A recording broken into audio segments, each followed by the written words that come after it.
ನಮಸ್ಕಾರ ಸ್ನೇಹಿತರೆ. ಕೆಲವು ಕಾಂಗ್ರೆಸ್ ನಾಯಕರಿದ್ದಾರೆ, ಇವರಿಗೆ ಯಾರ ಬಗ್ಗೆ ಎಲ್ಲಿ ಮಾತಾಡಬೇಕು, ಯಾರ ಬಗ್ಗೆ ಮಾತಾಡಬಾರದು, ಇದ್ಯಾವುದರ ಪರಿವೇನು ಇಲ್ಲದೆ ಏನೇನೋ ಮಾತಾಡ್ಬಿಡ್ತಾರೆ, ಕೊನೆಗೆ ಸಿಕ್ಕಾಕೊಂಡು ಬಿಡ್ತಾರೆ. ಈ ರೀತಿಯಾದಂತಹ ಲೇಟೆಸ್ಟ್ ಘಟನೆ ಬಗ್ಗೆ ನಾನು ನಿಮ್ಮ ಜೊತೆ ಮಾತಾಡ್ತಾ ಇದ್ದೇನೆ. ಸ್ನೇಹಿತರೆ, ನಿಮ್ಮೆಲ್ಲರೂ ಕಾಫಿ ಆಯ್ತಾ ಯೂಟ್ಯೂಬ್ ಚಾನಲ್ಗೆ ಸ್ವಾಗತಿಸ್ತಾ ಇದ್ದೇನೆ. ಸ್ನೇಹಿತರೆ, ನಿನ್ನೆಯಿಂದ ಒಂದು ಸುದ್ದಿ ಬಹಳಷ್ಟು ಹರಿದಾಡ್ತಾ ಇದೆ. ಅದೇನು ಅಂತೇಳಿ ಹೇಳಿದ್ರೆ, ಕಾಂಗ್ರೆಸ್ ಹೋಗ್ತಾರೆ, ಆಕೆ ಹೆಸರು ಶಮಾ ಮೊಹಮ್ಮದ್ ಅಂತ ಹೇಳ್ಕೊಂಡು ಇವರು ಒಂದು ಟ್ವೀಟ್ ಅನ್ನ ಮಾಡಿದ್ರು. ಆ ಟ್ವೀಟ್ ನಲ್ಲಿ ಅವ್ರು ಟೀಕಿಸಿದ್ದು ಯಾರನ್ನ ಅಂತ ಹೇಳಿದ್ರೆ ರೋಹಿತ್ ಶರ್ಮಾ ಅವ್ರನ್ನ. ರೋಹಿತ್ ಶರ್ಮಾ ಯಾರಂತೇಳಿ ನಿಮ್ಗೆ ತುಂಬಾ ಚೆನ್ನಾಗಿ ಗೊತ್ತಿದೆ. ನಮ್ಮ ದೇಶದ ಕ್ರಿಕೆಟ್ ಟೀಮ್ ನ ಕ್ಯಾಪ್ಟನ್ ಆಗಿರುವಂತಹ ರೋಹಿತ್ ಶರ್ಮಾ ಇವ್ರನ್ನ ಟೀಕೆ ಮಾಡಿದ್ರು. ಅದು ಟೀಕೆ ಅಂದ್ರೆ ಯಾವ ರೀತಿಯಲ್ಲಿ ಮಾಡಿದ್ದಾರೆ ಅಂತ ಹೇಳಿದ್ರೆ, ನಿಮ್ಗೆ ಗೊತ್ತಿದೆ, ರೋಹಿತ್ ಶರ್ಮಾ ನೋಡ್ಲಿಕ್ಕೆ ಸ್ವಲ್ಪ ದಪ್ಪ ಇದ್ದಾರೆ. ಹಾಗಾಗಿ ರೋಹಿತ್ ಶರ್ಮಾ ಅವ್ರ ಬಗ್ಗೆ ತುಂಬಾ ಅಸಹ್ಯಕರವಾಗಿ ಮಾತಾಡಿದ್ದಾರೆ. ಅಂದ್ರೆ ಆತ ತುಂಬಾ ದಪ್ಪ ಇದ್ದಾನೆ, ಒಬ್ಬ ಕ್ರಿಕೆಟಿಗನಾಗಿ ಇಷ್ಟು ದಪ್ಪ ಇರೋ ಸರಿಯಲ್ಲ, ಅದಲ್ಲದೇನೆ ಆತ ನಾಯಕನ ಆಗಿರೋದು ಕೂಡ ಒಂದ್ ರೀತಿಯಾದಂತಹ ಲಕ್ ನಲ್ಲಿ ನಾಯಕನಾಗಿದ್ದಾನೆ ಹೊರತು ಯಾವುದೇ ರೀತಿಯಾದಂತಹ ಅರ್ಹತೆ ಇಲ್ಲ ಅಂತೇಳಿ ಕೂಡ ಹೇಳಿದ್ದಾರೆ. ಅಂದ್ರೆ ಇಂಡೈರೆಕ್ಟ್ ಆಗಿ ಅವ್ರಿಗೆ ಏನ್ ಹೇಳಿದ್ದಾರೆ ಅಂತ ಹೇಳಿದ್ರೆ, ನೀನು ಇಂಡಿಯನ್ ಟೀಮ್ ನಲ್ಲಿ ಇರೋದು ಉಚಿತವಲ್ಲ, ದಯವಿಟ್ಟು ರಿಟೈರ್ಮೆಂಟ್ ತಗೊಂಡು ಮನೆಗೆ ಹೋಗ್ಬಿಡಪ್ಪ ಅನ್ನೋ ರೀತಿಯಲ್ಲಿ ಹೇಳಿದ್ದಾರೆ. ರೋಹಿತ್ ಶರ್ಮಾ ಅವರಿಗೆ ಈಗ 37 ವರ್ಷ ವಯಸ್ಸಾಗಿದೆ. ಕ್ರಿಕೆಟ್ ನಲ್ಲಿ ಹೇಗಿರುತ್ತೆ ಅಂತ ಹೇಳಿದ್ರೆ, ಎಲ್ಲರೂ ಎಲ್ಲಾ ದಿನ ಆಟ ಆಡಲ್ಲ. ಶಾರ್ಟ್ ಸೆಲೆಕ್ಟ್ ಮಾಡುವಾಗ ಸ್ವಲ್ಪ ಹೆಚ್ಚು ಕಡಿಮೆ ಆದ್ರೂ ಕೂಡ ಔಟ್ ಆಗ್ತಾರೆ. ಅದು ಯಾರೇ ಆಗಿರ್ಲಿ, ಅದು ಸಾಮಾನ್ಯವಾಗಿ. ಮತ್ತೆ ಇನ್ನೊಂದು ಫಾರ್ಮ್ ಅಲ್ಲಿ ಕೂಡ ಅಷ್ಟೇ, ಕ್ರಿಕೆಟ್ ನಲ್ಲಿ ಎಲ್ಲರೂ ಒಮ್ಮೆ ಕಳಪೆ ಫಾರ್ಮಿಗೆ ಹೋಗ್ತಾರೆ, ಪುನಃ ಪುಟಿದೇಳ್ತಾರೆ. ಇದೆಲ್ಲ ಕ್ರೀಡಾಪಟುಗಳಿಗೆ ಸಾಮಾನ್ಯವಾಗಿ ಇರುವಂತಹ ಸಮಸ್ಯೆ. ಅದೇ ರೀತಿಯಲ್ಲಿ ರೋಹಿತ್ ಶರ್ಮಾ ಇತ್ತೀಚಿನ ದಿನಗಳಲ್ಲಿ ಸ್ವಲ್ಪ ಫಾರ್ಮ್ ನ ಕಳ್ಕೊಂಡಿದ್ದಾರೆ ಅನಿಸ್ತಾ ಇದೆ. ಆದ್ರೆ ಈಗ ಅವ್ರು ಪುನಃ ಪುಟಿದೇಳ್ತಾ ಇದ್ದಾರೆ. ಯಾಕಂದ್ರೆ ಮೊನ್ನೆ ಒಂದು ಸೆಂಚುರಿಯನ್ನ ಕೂಡ ಅವ್ರು ಮಾಡಿದ್ರು. ಅದೇ ರೀತಿಯಲ್ಲಿ ತಂಡವನ್ನು ಉತ್ತಮವಾದ ರೀತಿಯಲ್ಲಿ ಅವ್ರು ಮುನ್ನಡೆಸ್ಕೊಂಡು ಹೋಗ್ತಾ ಇದ್ದಾರೆ.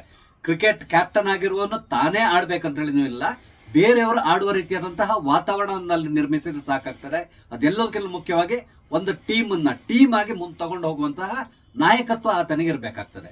ಆ ನಾಯಕತ್ವದ ಎಲ್ಲ ಕೂಡ ರೋಹಿತ್ ಶರ್ಮಾ ಅವರಲ್ಲಿದೆ. ಅವರ ಹಲವಾರು ಇಂಟರ್ವ್ಯೂಗಳನ್ನು ನೋಡಿದ್ದಾರೆ, ಅಥವಾ ಅವ್ರ ಬಗ್ಗೆ ಬಹಳಷ್ಟು ಜನ ಹೇಳಿರೋದನ್ನು ಕೂಡ ಕೇಳಿದ್ದೇನೆ. ಅಂದ್ರೆ ಅವ್ರ ಜೊತೆ ಆಡ್ತಾ ಇರುವವರು ಎಲ್ಲಿಯೂ ಕೂಡ ರೋಹಿತ್ ಶರ್ಮಾ ಅವ್ರ ಬಗ್ಗೆ ಇಲ್ಲಿವರೆಗೆ ಒಂದೇ ಒಂದು ರೀತಿಯಾದಂತಹ ನೆಗೆಟಿವ್ ಮಾತು ಆಡಿದ್ದನ್ನು ನಾನು ಇಲ್ಲಿವರೆಗೆ ಕೇಳಿಲ್ಲ. ಆದ್ರಿಂದ ಆತನಿಗೆ ಆ ನಾಯಕತ್ವ ಗುಣ ಇದೆ. ಆದ್ರಿಂದ ಅವರು ಇಂಡಿಯನ್ ಟೀಮ್ ಅನ್ನ ತನ್ನ ಅತ್ಯಂತ ಯಶಸ್ವಿಯಾಗಿ ಮುನ್ನಡೆಸ್ತಾ ಇದ್ದಾರೆ. ಬಹುಶಃ ಈಕೆಗೆ ಕೆಲವೊಂದು ವಿಷಯಗಳು ರೋಹಿತ್ ಶರ್ಮಾ ಅವ್ರ ಬಗ್ಗೆ ಗೊತ್ತಿಲ್ಲ ಅನ್ಸ್ತದೆ. One day international highest double centuries ನ ಮಾಡಿರೋದು ಯಾರಾದ್ರೆ ಅದು ರೋಹಿತ್ ಶರ್ಮಾ ಅವರ ಹೆಸರಲ್ಲಿದೆ. ಅವರು ಈಗಾಗಲೇ 3 ಡಬಲ್ ಸೆಂಚುರಿಯನ್ನ ಮಾಡಿದ್ದಾರೆ. ಇದನ್ನ ಕೂಡ ಅವ್ರು ನೆನಪಿಸಿಕೊಳ್ಬೇಕಾಗ್ತದೆ. ಅದೇ ರೀತಿಯಲ್ಲಿ ಕಳೆದ ವರ್ಷ ನಡೆದಂತಹ 2020 ವರ್ಲ್ಡ್ ಕಪ್ ನಲ್ಲಿ ಭಾರತ ದೇಶ ಈ ಕಪ್ ಅನ್ನ ಗೆಲ್ಲೋದ್ರಲ್ಲಿ ಅವ್ರು ಪ್ರಮುಖ ಪಾತ್ರವನ್ನ ವಹಿಸಿದ್ರು. ಯಾಕಂದ್ರೆ ಅವರ ಆಟ ಕೂಡ ಅಷ್ಟೊಂದು ಉತ್ತಮವಾಗಿತ್ತು. 2023ರಲ್ಲಿ ನಡೆದಂತಹ ವಿಶ್ವಕಪ್ ನಲ್ಲಿ, ಅಂದ್ರೆ ಒನ್ ಡೇ ಇಂಟರ್ನ್ಯಾಷನಲ್ ವಿಶ್ವಕಪ್ ನಲ್ಲಿ, ಅದು ಭಾರತದಲ್ಲಿ ನಡೆದಿರುವಂತಹದ್ದು. ಆ ವಿಶ್ವಕಪ್ ನಲ್ಲಿ ಕೂಡ ಅಷ್ಟೇ ಭಾರತ ದೇಶ ಫೈನಲ್ ಗೆ ಎಂಟರ್ ಆಯ್ತು.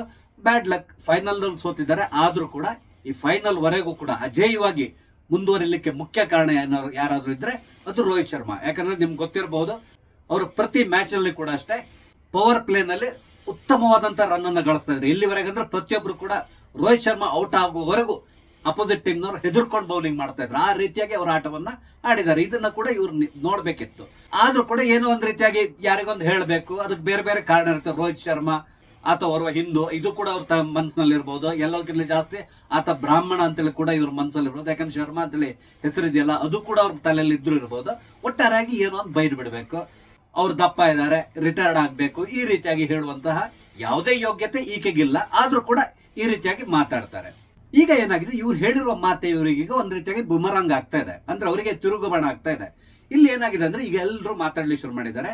ರೋಹಿತ್ ಶರ್ಮಾ ಅವ್ರ ಬಗ್ಗೆ ಇವ್ರು ಮಾತಾಡ್ತಾ ಇದಾರಲ್ಲ, ಹಾಗಾದ್ರೆ ರಾಹುಲ್ ಗಾಂಧಿನ ಏನ್ ಮಾಡ್ಬೇಕೀಗ ಅಂತ ಹೇಳ್ಕೊಂಡು ಕೂಡ ಪ್ರಶ್ನೆ ಮಾಡ್ಲಿಕ್ಕೆ ಶುರು ಮಾಡಿದ್ದಾರೆ.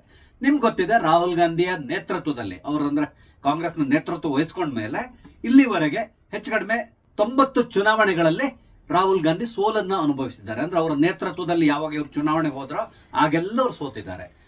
ಇತ್ತೀಚೆಗೆ ನಡೆದಂತಹ ಮಹಾರಾಷ್ಟ್ರ ಚುನಾವಣೆ ಕೂಡ ಸೋತಿದ್ದಾರೆ. ಮುಂದಿನ ಚುನಾವಣೆ ಇರೋದು ಬಿಹಾರದಲ್ಲೂ ಕೂಡ ಅವ್ರು ಗೆಲ್ತಾರೆ ಅನ್ನುವ ಯಾವುದೇ ಹೋಪ್ಸ್ ಇಲ್ಲ. ಅದೇ ರೀತಿಯಲ್ಲಿ ನೆಕ್ಸ್ಟ್ ಬರುವಂತಹ ಪಶ್ಚಿಮ ಬಂಗಾಳ ಚುನಾವಣೆ, ಅಲ್ಲಿ ಕೂಡ ಅಷ್ಟೇ ಇವ್ರಿಗೆ ಖಾತೆ ತೆರಲಿಕ್ಕೆ ಕೂಡ ಸಾಧ್ಯ ಇಲ್ಲ. ಆ ರೀತಿಯಾದಂತಹ ಪರಿಸ್ಥಿತಿ ಇದೆ. ಆದ್ರೂ ಕೂಡ ಇವರು ಯಾವಾಗ್ಲೂ ಕೂಡ ಅಷ್ಟೇ ರಾಹುಲ್ ಗಾಂಧಿಯೇ ನಮ್ಮ ನಾಯಕ, ಆತನನ್ನೇ ನಾವು ನೆಚ್ಚಿಕೊಂಡಿದ್ದೇವೆ, ಆತನನ್ನ ಮೀರಿಸುವಂತಹ ಯಾವುದೇ ನಾಯಕ ಕಾಂಗ್ರೆಸ್ ಪಕ್ಷದಲ್ಲೇ ಇಲ್ಲ ಅಂತೇಳಿ ಹೇಳಿಕೊಂಡು ಹೊಗಳಿಕೊಂಡು ಬರ್ತಾ ಇರ್ತಾರೆ ಇವರು. ಆದ್ರೆ ಈಗ ಎಲ್ಲರೂ ಪ್ರಶ್ನೆ ಮಾಡ್ಲಿಕ್ಕೆ ಶುರು ಮಾಡಿದ್ದಾರೆ. ಸತತವಾಗಿ ಸೋಲ್ತಾ ಇರುವಂತಹ ರಾಹುಲ್ ಗಾಂಧಿಯನ್ನ ಯಾಕೆ ಇನ್ನು ನೀವು ಪಕ್ಷದಲ್ಲಿ ಇಟ್ಕೊಂಡಿದ್ದೀರಾ, ಅಥವಾ ಅವ್ರನ್ನ ಇನ್ನು ನೀವು ನಿಮ್ಮ ನಾಯಕ ಅಂತೇಳಿ ಹೇಗೆ ಒಪ್ಕೊಳ್ತಾ ಇದ್ದೀರಾ? ಬೇರೆ ಯಾರನ್ನಾದ್ರೂ ಅವ್ರ ಪ್ಲೇಸೇ ತಗೊಂಡು ಬನ್ನಿ, ಅವ್ರ ಮುಖಾಂತರ ಚುನಾವಣೆಯನ್ನ ಎದುರಿಸಿ, ಈ ರೀತಿಯಾಗಿ ಪ್ರಶ್ನೆ ಮಾಡ್ಲಿಕ್ಕೆ ಶುರು ಮಾಡಿದ್ದಾರೆ.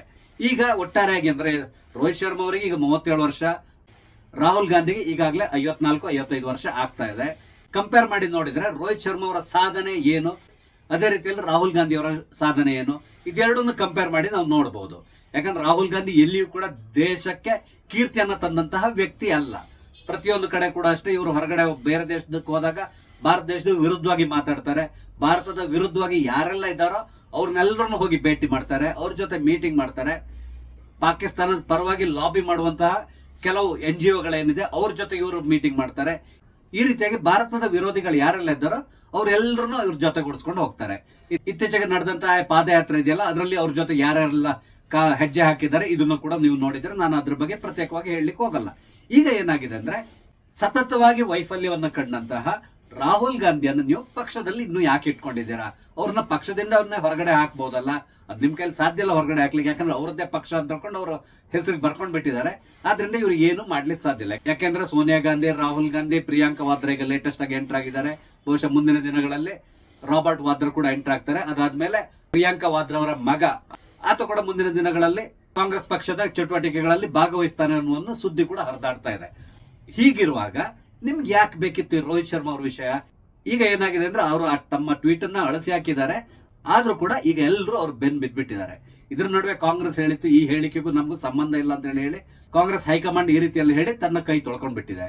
ಆದ್ರೆ ಈ ಶಮಾ ಮುಹಮ್ಮದ್ಗೆ ಈಗ ಸಮಸ್ಯೆ ಕಾಡ್ಲಿಕ್ಕೆ ಶುರು ಆಗಿದೆ. ಯಾಕಂದ್ರೆ ಈಕೆ ಓರ್ವ ವಕ್ತಾರೆ, ಯಾವಾಗ್ಲೂ ಅಷ್ಟೇ ಮಾತಾಡುವಾಗ ಸ್ವಲ್ಪ ಘನತೆ, ಗೌರವ ಇಟ್ಕೊಂಡು ಮಾತಾಡ್ಬೇಕು. ಎಲ್ಲದಕ್ಕಿಂತ ಮುಖ್ಯವಾಗಿ ತಾನು ಏನ್ ಹೇಳ್ತಾ ಇದ್ದಾನೆ ಅದರಿಂದಾಗಿ ಏನ್ ಎಫೆಕ್ಟ್ ಆಗ್ತದೆ, ಇದು ಹೇಗೆ ನನಗೆ ತಿರುಗುಬಾಣ ಆಗಿ ಬರ್ಬೋದು, ಇದೆಲ್ಲದನ್ನ ಅವ್ರು ಯೋಚನೆ ಮಾಡ್ಬೇಕಾಗ್ತದೆ. ಯಾಕಂದ್ರೆ ಅತ್ಯಂತ ಕಳಪೆ ಸಾಧನೆ ಮಾಡಿರುವಂತಹ ನಾಯಕ ಇವರ ಪಕ್ಷದಲ್ಲೇ ಇದ್ದಾನೆ. ಅದನ್ನ ಇವ್ರು ಯೋಚನೆ ಮಾಡ್ಬೇಕಾಗಿತ್ತು. ಅದಕ್ಕೆ ಬದಲಾಗಿ ಹೋಗಿ ರಾಜಕೀಯಕ್ಕೂ ಕ್ರಿಕೆಟ್ಗೂ ಸಂಬಂಧನೇ ಇಲ್ಲ. ಆದ್ರೆ ಇವ್ರು ಹೋಗೋಗಿ ಈ ಕ್ರಿಕೆಟಿಗನ ಬಗ್ಗೆ ಮಾತಾಡಿ ಈಗ ಎಲ್ಲರ ಹತ್ರನು ಚೀತು ಅನ್ಸ್ಕೊಂತ ಇದ್ದಾರೆ. ಇದು ಇವ್ರಿಗೆ ಬೇಕಿತ್ತಾ? ಇದ್ರ ಬಗ್ಗೆ ನಿಮ್ಮ ಅಭಿಪ್ರಾಯವೇನು? ದಯವಿಟ್ಟು ಕಮೆಂಟ್ ಮುಖಾಂತರ ನನಗೆ ತಿಳಿಸಿ. ಸ್ನೇಹಿತರೆ, ನಿಮಗೆ ನನ್ನ ವಿಡಿಯೋ ಇಷ್ಟ ಆದ್ರೆ ಲೈಕ್ ಮಾಡಿ, ಶೇರ್ ಮಾಡಿ, ಹಾಗೆ ದಯವಿಟ್ಟು ನನ್ನ ಚಾನಲ್ ಸಬ್ಸ್ಕ್ರೈಬ್ ಮಾಡಿ. ನಮಸ್ತೆ, ಜೈ ಹಿಂದ್.